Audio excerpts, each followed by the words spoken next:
cricket is a funny game, and of course there's just so much nuance, game to game, day to day, session to session. The fact that Travis Head can play one of the great Ashes innings at the top of the order and then drop down the order the next test, like it is just crazy to think that we're just going to keep moving him around compared to the circumstances. Yeah, well, he said himself, didn't he, that batting orders are overrated, and that is a new modern way of thinking. Pat Cummins has said the same previously, so I assume that's the psyche of the team, that they're all prepared to be versatile.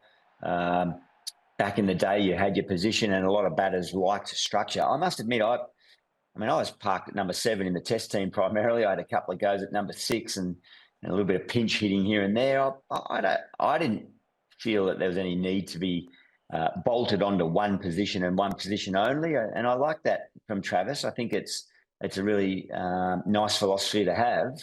But what it's done is created plenty of options, and obviously what he does or what they do with the batting order can also affect what they do with the bowling stocks, and it may open up opportunity for Bo Webster down the track. Would be a big ask, Gilly, to expect Mitchell Starc to reproduce a 10-wicket haul that he produced in Perth. So who needs to step up from the bowling group at the Gabba?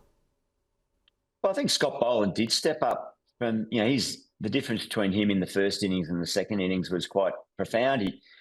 He just didn't quite hit his rhythm and his line and length. It was really odd to see Scott Boland bowling, I guess, being a harsh critic, bad deliveries, over pitching and getting into that sort of half volley length. Just didn't seem real, and he adjusted accordingly in the second innings. I mean, he was the catalyst for that collapse on day 2. He was the one that dismissed Ben Duckett and then adjusted his line to Ollie Pope. So he made the appropriate adjustments, and so I expect Boland can deliver more consistently what he did in the second innings and what we've seen in his Test career, as opposed to that first innings where he maybe just didn't allow himself to settle. And then Brendan Doggett showed great signs, 5 wickets on debut across 2 innings. He'll be happy being back up in Queensland in those conditions that he's had a good taste of as a youngster. So and then Cam Green didn't really get a go. Nathan Lyon didn't get a go. There's some nice versatility there and some options for Steve Smith to draw on if Mitchell Starc doesn't continue to step up. But the determination in Mitchell Starc's eyes, that told the story. I think he's up for the challenge for all 5 tests. So England on top at lunch on day 2. They've rightly copped a pretty big whack for the kamikaze cricket, which lost them the Test match. Any chance we might see a slight change in approach? Doesn't sound like it, does it?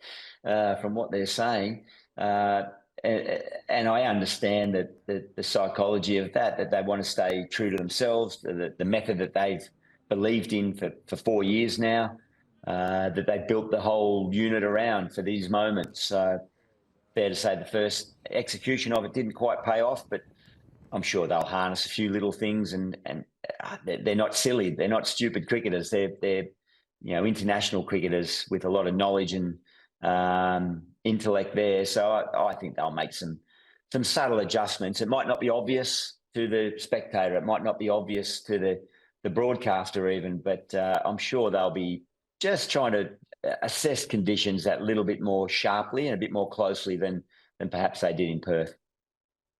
Well, it's going to be a compelling Test match, there's no doubt about that. And I think there's a large majority of cricket fans who have found themselves sort of doing this, Gilly, in social situations to try and keep across the cricket. Of course, we jam-packed so much into 2 days in Perth, but it sounds like everyone is pretty willing to have the phone out, streaming on Kayo, no matter what the circumstance right now. That's how good this Ashes series is. Yeah, well, the hype and the build-up, that was unprecedented for the last 20 years, I think, at least. And I guess that's what made the 2-day test a little bit frustrating. We wanted more. We waited, and we knew all the hype from back in 2019 and then 2023 over in England and all the drama.